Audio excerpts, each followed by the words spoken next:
শেহতীয়াকৈ কাৰ্বি আংলঙৰ খেৰণিত কি হৈছে আপোনালোক সকলোৱে জানে আৰু তাৰ পাছতেই কাৰ্বিসকলৰ ওপৰত হোৱা আক্ৰমণ সহ্য নকৰোঁ বুলি গৰজি উঠিছে ৰাজ্যৰ জাতীয় সংগঠন। তেখেতসকলে কৈছে কাৰ্বিসকল অসমীয়া হয়, অকলশৰীয়া নহয়। কাৰ্বিসকল অসমীয়া জাতিৰ অবিচ্ছেদ্য অংগ আৰু কাৰ্বিসকলৰ ওপৰত যি আক্ৰমণ কৰা হৈছে আমি সেয়া কেতিয়াও মানি নলওঁ, সহ্য নকৰোঁ। কাৰ্বি লোকৰ বিৰুদ্ধে গো বেক ধ্বনি দিয়াসকলৰ বিৰুদ্ধে অতি শীঘ্ৰেই ব্যৱস্থা গ্ৰহণ কৰক বুলি এতিয়া ৰাইজৰ দলৰ কৃষক মুক্তি সংগ্ৰাম সমিতি আৰু সমান্তৰালভাৱে ছাত্ৰ মুক্তি সংগ্ৰাম সমিতিয়ে সাব্যস্ত কৰিছে প্ৰতিবাদী কাৰ্যসূচী। এটা ডাঙৰ খবৰ আমি এইমতে লৈ আহিছোঁ। কাৰ্বিসকল অকলশৰীয়া নহয়, কাৰ্বিসকল অসমীয়া জাতিৰ অবিচ্ছেদ্য অংগ। কাৰ্বিসকল অসমীয়া জাতিৰ অবিচ্ছেদ্য অংগ। কাৰ্বিসকলৰ ওপৰত হোৱা আক্ৰমণ আমি কেতিয়াও মানি নলওঁ, সহ্য নকৰোঁ বুলি এতিয়া হুংকাৰ দিছে জাতীয় সংগঠনে। কাৰ্বি লোকৰ বিৰুদ্ধে গো বেক ধ্বনি দিয়াসকলক অতি শীঘ্ৰেই গ্ৰেপ্তাৰ কৰক, ব্যৱস্থা গ্ৰহণ কৰক আৰক্ষীয়ে। এই দাবী কৰিছে প্ৰতিবাদকাৰীয়ে। অসম আৰু উত্তৰ পূৰ্বাঞ্চলৰ ৰাইজক একাংশই চাইনিজ বুলি টিকিং কৰে, একাংশই চীনৰ নাগৰিক বুলি ক'ব বিচাৰিছে অসমীয়া ভূমিপুত্ৰক। ৰাজ্যৰ বৰভূমি শিৱসাগৰৰ পৰা গৰজি উঠিছে ৰাজ্যৰ কেইবাটাও জাতীয় সংগঠন। কাৰ্বিসকলে ভূমি, ৰাজনৈতিক সকলো অধিকাৰ খৰ্ব হোৱা বুলি এতিয়া উপলব্ধি কৰিছে। আৰু শিৱসাগৰত কৃষক মুক্তি আৰু ছাত্ৰ মুক্তি সংগ্ৰাম সমিতিৰ উত্তাল প্ৰতিবাদ। কৃষক মুক্তি আৰু ছাত্ৰ মুক্তি সংগ্ৰাম সমিতিয়ে সাব্যস্ত কৰিছে প্ৰতিবাদ। শিৱসাগৰৰ মাজমজিয়াত বিশাল ৰেলী উলিয়াই কাৰ্বিসকলৰ ওপৰত হোৱা আক্ৰমণৰ বিৰোধিতা কৰিছে আৰু কাৰ্বি লোকৰ ওপৰত যি আক্ৰমণ কৰা হৈছে সেয়া আমি মানি নলওঁ, কোনোপধ্যে সহ্য নকৰোঁ। কাৰ্বিসকলক সহায় কৰিবৰ বাবে আমি যুঁজি যাম, কাৰ্বিসকলৰ স্বাৰ্থত আমি পক্ষত আছোঁ বুলি উল্লেখ কৰিছে। সাংবিধানিক অধিকাৰ বিচাৰি তেওঁলোকে ৰাজপথত আন্দোলন কৰিছিল। কাৰ্বিসকলে ৰাজপথত সাংবিধানিক অধিকাৰ বিচাৰি আহিছিল। আন্দোলনকাৰীৰ ওপৰত পৰিকল্পিত আক্ৰমণ কেতিয়াও সহ্য নকৰোঁ বা সহ্য কৰা নহ'ব বুলি এতিয়া জাতীয় সংগঠনে সকীয়াই দিছে। আৰু কাৰ্বিসকল হৈছে অসমৰ আটাইতকৈ পুৰণি জনগোষ্ঠী, অসমৰ ভাই। পৰিকল্পিতভাৱে কাৰ্বিসকলক তুচ্ছ তাচিল্য কৰি আক্ৰমণ কৰা হ'ল বুলি এতিয়া গৰজি উঠিছে জাতীয় সংগঠন, বিশেষকৈ কৃষক মুক্তি সংগ্ৰাম সমিতি আৰু ছাত্ৰ মুক্তি সংগ্ৰাম সমিতি। আৰু কাৰ্বি লোকৰ ওপৰত হোৱা আক্ৰমণক তীব্ৰ ভাষাৰে গৰিহণা দিছে। কাৰ্বিসকলক সকলো ধৰণৰ সাংবিধানিক সুৰক্ষা প্ৰদান কৰাৰ দাবী উত্থাপন কৰি শিৱসাগৰত সাব্যস্ত কৰিছে প্ৰতিবাদী কাৰ্যসূচী। দৃশ্যাংশ আমি দেখুৱাম কেনেদৰে কৃষক মুক্তি সংগ্ৰাম সমিতি আৰু ছাত্ৰ মুক্তি সংগ্ৰাম সমিতিয়ে কাৰ্বিসকল অকলশৰীয়া নহয়, কাৰ্বিসকল অসমীয়া জাতিৰ অবিচ্ছেদ্য অংগ বুলি কৈছে। আৰু কাৰ্বি আংলঙত কাৰ্বি গো বেক ধ্বনিৰ প্ৰতিবাদত যি কাৰ্বি গো বেক ধ্বনি দিছিল, কাৰ্বি চাইনিজ গো বেক ধ্বনি দিছিল, তাৰ বিৰোধিতাৰে জাতীয় সংগঠনে সাব্যস্ত কৰিছে প্ৰতিবাদ। ছাত্ৰ মুক্তি সংগ্ৰাম সমিতি আৰু কৃষক মুক্তি সংগ্ৰাম সমিতিৰ নেতৃত্বত শিৱসাগৰৰ মাজমজিয়াৰ পৰা এনেদৰে প্ৰতিবাদী কাৰ্যসূচী ৰূপায়ণ কৰা পৰিলক্ষিত হৈছে। আৰু যিসকলে কাৰ্বি গো বেক ধ্বনি দিছিল তেখেতসকলক চিনাক্ত কৰি শীঘ্ৰেই গ্ৰেপ্তাৰ কৰক বুলি দাবী উত্থাপন কৰিছে। অসম আৰু উত্তৰ পূৰ্বাঞ্চলৰ ৰাইজক একাংশই চাইনিজ বুলি তুচ্ছ তাচিল্য কৰিছে আৰু ইয়াৰ বিৰোধিতা কৰিছে। জাতীয় সংগঠনে কোনোপধ্যে মানি লোৱা নহ'ব আৰু শীঘ্ৰেই ইয়াৰ বিৰুদ্ধে ব্যৱস্থা গ্ৰহণ কৰক, এনেদৰে গৰজি উঠিছে এতিয়া জাতীয় সংগঠন। কাৰ্বিসকল কোনোপধ্যে অকলশৰীয়া নহয়, আমি কাৰ্বিসকলৰ লগত আছোঁ। কাৰ্বিসকল অসমৰ আটাইতকৈ পুৰণা জনগোষ্ঠী। গতিকে এইসকল কাৰ্বিৰ ওপৰত যি আক্ৰমণ চলিছে, পৰিকল্পিতভাৱেই হওক বা অপৰিকল্পিতভাৱেই হওক, তাৰ তীব্ৰ বিৰোধিতা কৰিছে কৃষক মুক্তি সংগ্ৰাম সমিতি আৰু ছাত্ৰ মুক্তি সংগ্ৰাম সমিতিয়ে। আৰু শীঘ্ৰেই আৰক্ষীয়ে এইসকলৰ বিৰুদ্ধে বিশেষকৈ কাৰ্বিসকলৰ ওপৰত যিসকলে আক্ৰমণ কৰিছে, কাৰ্বি গো বেক ধ্বনি দিছে, তেখেতসকলৰ বিৰুদ্ধে ব্যৱস্থা গ্ৰহণৰ দাবী উত্থাপন কৰিছে। প্ৰতিবাদৰ দৃশ্যাংশ উইথ এম্বেঞ্চ দেখুৱাম, লগতে মন্তব্য আছে, মন্তব্য শুনোৱাৰো চেষ্টা কৰিম।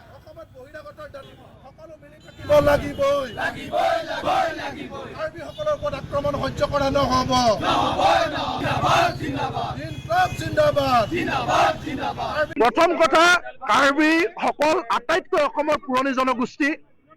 যি কাৰ্বিসকলক বিষ্ণু ৰাভাদেৱে অসমৰ কলম্বাছ বুলি কৈছিলে, সেই কাৰ্বি লোকসকলৰ ওপৰত যি ধৰণেৰে পৰিকল্পিতভাৱে তেখেতলোকক তুচ্ছ তাচ্ছিল্য কৰি তেখেতলোকক সংবিধানে প্ৰদান কৰা ভূমি অধিকাৰ, ৰাজনৈতিক অধিকাৰ, ভাষা সংস্কৃতিৰ অধিকাৰ খৰ্ব কৰা বুলি তেওঁলোকে উপলব্ধি কৰিছে আৰু তেওঁলোকে সাংবিধানিক অধিকাৰ বিচাৰি ৰাজপথত গণতান্ত্ৰিক আন্দোলন কৰিছে।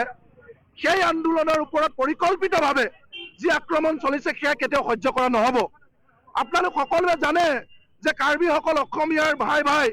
আমি আজিৰ দিনটোত অসমীয়া জাতি গঠন প্ৰক্ৰিয়াৰ বৰঘৰ স্বৰূপ শিৱসাগৰৰ ভূমিত থিয় হৈ সেই কাৰ্বি ভাই ভনীসকলক আশ্বস্ত কৰিব বিচাৰিছো যে আপোনালোক অকলশৰীয়া নহয়, আপোনালোক অসমীয়া জাতিৰ অবিচ্ছেদ্য অংগ আৰু আপোনালোকৰ ওপৰত হোৱা আক্ৰমণ আমি কেতিয়াও মানি নলওঁ, আমি সহ্য নকৰোঁ। হয়, কাৰ্বিসকল তেওঁলোক জনগোষ্ঠীয়ভাৱে কাৰ্বি, কিন্তু জাতি হিচাপে তেওঁলোক অসমীয়াৰ অবিচ্ছেদ্য অংগ। আৰু তেওঁলোকৰ ওপৰত যি চাইনিজ কাৰ্বি গ'বেক বুলি একাংশই তেওঁলোকক এনেকৈ তুচ্ছ তাচ্ছিল্য কৰা, শ্লোগান দিয়াৰ ধৃষ্টতা দেখুৱাইছে, তেওঁলোকক অনতিবিলম্বে গ্ৰেপ্তাৰ কৰিব লাগিব। আমি আচৰিত হৈছোঁ যে অসম আৰু উত্তৰ পূৰ্বাঞ্চলৰ জনসাধাৰণক একাংশ উত্তৰ ভাৰতীয় চাইনিজ বুলি উপলুঙা কৰে, আমি দেখি আহিছিলোঁ। কিন্তু অসমৰ মাটিত থিয় হৈ এনেকে অসমৰ ভূমিপুত্ৰক কাৰ্বিসকলক চাইনিজ গ'বেক বুলি ক'ব, এইটো কেতিয়াও আমি সহ্য কৰিব নোৱাৰোঁ। তেওঁলোকৰ ৰাজনৈতিক অধিকাৰ সুৰক্ষিত কৰা অসম চৰকাৰৰ দায়িত্ব। আজি সাংবিধানিকভাৱে ৬th অনুসূচীৰ জৰিয়তে তেওঁলোকক এই অধিকাৰ দিয়া হৈছে। আজি কাৰ্বি লোকসকল কিয় শংকিত হৈছে, কোনবিলাক দিশৰ পৰা তেওঁলোকৰ জীৱন সম্পত্তিৰ প্ৰতি ভাবুকি আহিছে, এই কথাখিনি সকলো মানুহে হৃদয়ংগম কৰা উচিত। অসম চৰকাৰে তেওঁলোকক নিৰাপত্তা নিশ্চিত কৰা উচিত। তাকে নকৰি তেওঁলোকৰ গণতান্ত্ৰিক আন্দোলনক এহাতেদি খৰ্ব কৰিব, অন্য হাতেদি উত্তৰ ভাৰতীয় এখিনি মানুহে ক'ত সাহস পালে যে এনেকৈ তেওঁলোকক ধমকি দিব। গতিকে অসম চৰকাৰলৈ স্পষ্ট বাৰ্তা, যদি আপোনালোকে চাইনিজ গ'বেক, কাৰ্বি গ'বেক বুলি কোৱা সেই কালপ্ৰিটবিলাকক গ্ৰেপ্তাৰ নকৰে, তেতিয়াহ'লে আমি বুজিম ক'ৰবাত নহয় ক'ৰবাত অসম চৰকাৰে পিছফালেদি তেওঁলোকক সহযোগ কৰিছে।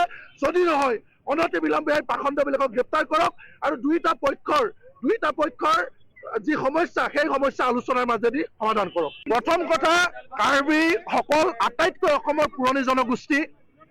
যি কাৰ্বিসকলক বিষ্ণু ৰাভাদেৱে অসমৰ কলম্বাছ বুলি কৈছিলে, সেই কাৰ্বি লোকসকলৰ ওপৰত যি ধৰণেৰে পৰিকল্পিতভাৱে তেখেতলোকক তুচ্ছ তাচ্ছিল্য কৰি তেখেতলোকক সংবিধানে প্ৰদান কৰা ভূমিৰ অধিকাৰ, ৰাজনৈতিক অধিকাৰ, ভাষা সংস্কৃতিৰ অধিকাৰ খৰ্ব কৰা বুলি তেওঁলোকে উপলব্ধি কৰিছে আৰু তেওঁলোকে সাংবিধানিক অধিকাৰ বিচাৰি ৰাজপথত গণতান্ত্ৰিক আন্দোলন কৰিছে।